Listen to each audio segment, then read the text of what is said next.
Perhaps the most startling thing that I can share with you is that all of the conspiracy theories that you've ever heard about one world government, about the UN takeover of the world, all of those conspiracies have now been laid to rest. There's nothing conspiratorial about it. It's all published. The worst part is, you may not even be aware of it, but groundwork is being laid.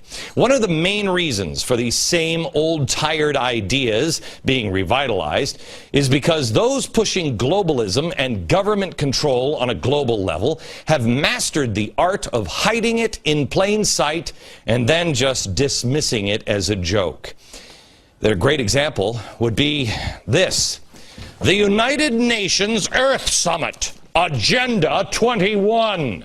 Yeah, that kind of sounds like Fahrenheit 451. I don't think that ended well. Agenda 21. They refer to it as sustainable development.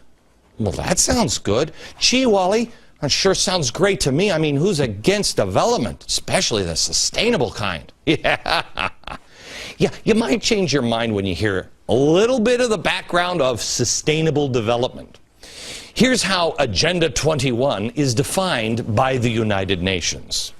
A comprehensive plan of action to be taken globally, nationally, and locally by organizations of the United Nations system, governments, and major groups in every area in which humans impact the environment.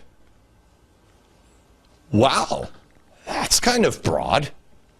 Now, it has been adopted by more than 178 governments. I believe there's only 191 on the planet. The United Nations had their big conference on the environment and development in Rio back in 1992, and that's when everybody jumped on board. But it sounds harmless. It's only Agenda 21. Yeah, go look this one up, because it's not so harmless. And it really, can I tell you something? You have to dig pretty deep into this thing. I mean, because look at all this. It doesn't get spooky until about here. Just section 1.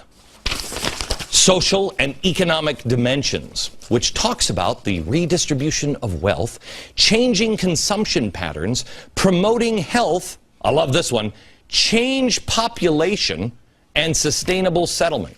That's good.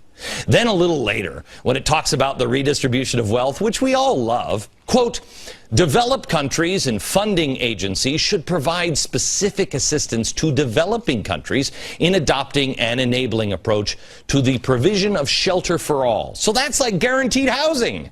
Well, that's going to be great because the government's going to own all of our houses anyway because we're all going broke because of this. Reading through the pages, it becomes clear sustainable development is just a really nice way of saying centralized control over all of human life on planet Earth. That doesn't sound bad. Gang, whenever you start unraveling this, it's like an onion. You just start peeling the layers off, and it's always down to the same seed. It is, always. This is a massive movement, and its real intentions are being masked with environmental issues. The bad news is this structure was set up by those who want to establish a global government system. They've set this structure up years ago. This is why I keep saying to you, you don't have any idea how far behind we really are.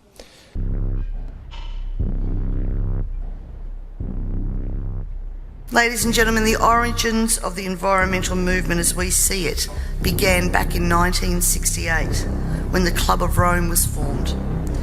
The Club of Rome has been described as a crisis think tank, which specialises in crisis creation. The main purpose of this think tank was to formulate a crisis that would unite the world and condition us to the idea of global solutions to local problems. In a document called The First Global Revolution, authored by Alexander King and Bertrand Schneider, on pages 104 and 105, it stated, "In searching for a new enemy to unite us, we came up with the idea that pollution, the threat of global warming, water shortages, famine and the like would fit the bill.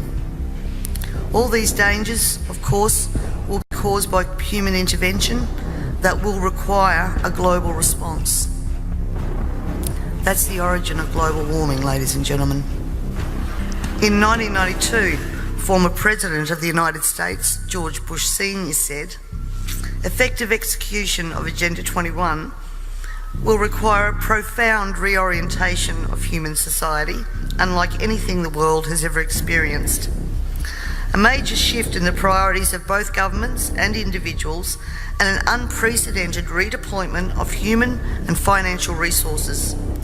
This shift will demand that a concern for the environmental consequences of every human action will be integrated into individual and collective decision-making at every level." Cutting through the code, I want everyone to consider what the words "profound reorientation of all human society" and "unprecedented redeployment of human and financial resources" actually means. For everyone here tonight not familiar with Agenda 21, I would suggest that this is the beginning of your learning curve, not the end. In 1992, Maurice Strong, Secretary General of the UN Earth Summit and member of the Club of Rome, said, "It is clear that current lifestyles and consumption patterns of the affluent middle class, involving high meat intake, consumption of large amounts of frozen and convenience foods, use of fossil fuels, ownership of motor vehicles, small electrical appliances, home and workplace air conditioning, and suburban housing are not sustainable." Put those statements together with the previous one, and it must become clear that Agenda 21 is about controlling every aspect of our lives: how we eat, what we eat, how much we eat, how we move around, food production, the amount of food, and where we even live. Dixie Ray, former Washington State Governor and Assistant Secretary for Oceans and International Environmental and Scientific Affairs, stated, "Agenda 21 seeks to establish a mechanism for transferring the wealth from citizens to the third world. Fear of environmental crisis would be used to create a world government and UN central direction." From a report in the 1976 UN's Habitat 1 conference, land cannot be treated as an ordinary asset, controlled by individuals and subject to the pressures and inefficiencies of the market. Private land ownership is also a principal instrument of accumulation and concentration of wealth, therefore contributes to social injustice. In other words, ladies and gentlemen, if you work hard and you exercise good financial management and invest in property, you are contributing to social injustice. In a report from the President's Council on Sustainable Development, we need a new collaborative decision process that leads to better decisions, more rapid change, and more sensible use of human, natural, and financial resources in achieving our goals. And at the same time, Harvey Rubin, Vice Chair of the Wildlands Project, says individual rights will have to take a back seat to the collective. J. Gary Lawrence, advisor to President Clinton's Council on Sustainable Development, participating in a UN advocated planning process would very likely bring out many of the conspiracy fixated groups and individuals in our society, and here we are. This segment of our society, who fear one world government and UN invasion, through which our individual freedoms will be stripped away, would actively work to defeat any elected official who joined the conspiracy by undertaking Agenda 21. So we will call our process something else. We will call it comprehensive planning, or growth management, or smart growth. We ended up with sustainable development. This government has been working overtime to take away our rights to common law through many pieces of legislation. Common law is what guarantees us an ability to correct injustices. This coming year, I promise you, you will also hear debate over a number of pieces of legislation that will further erode our common law rights. And you have to get behind me on this, ladies and gentlemen, to stop this from going through. As Agenda 21 became more and more apparent to me, I began using the line in Parliament that government was now declaring war on its own citizens. And that goes back as far as 2008. This, of course, led me to being labelled a conspiracy theorist. But here we are now, openly talking about Agenda 21 and the ramifications we will see in a short period of time if this is not stopped in its tracks. Up in 1972, the Club of Rome published the alarmist Limits to Growth document, warning of worldwide overpopulation, the need for sustainable development. This was the beginning of the slow process of social engineering and programming people to accept that the planet is struggling to sustain life.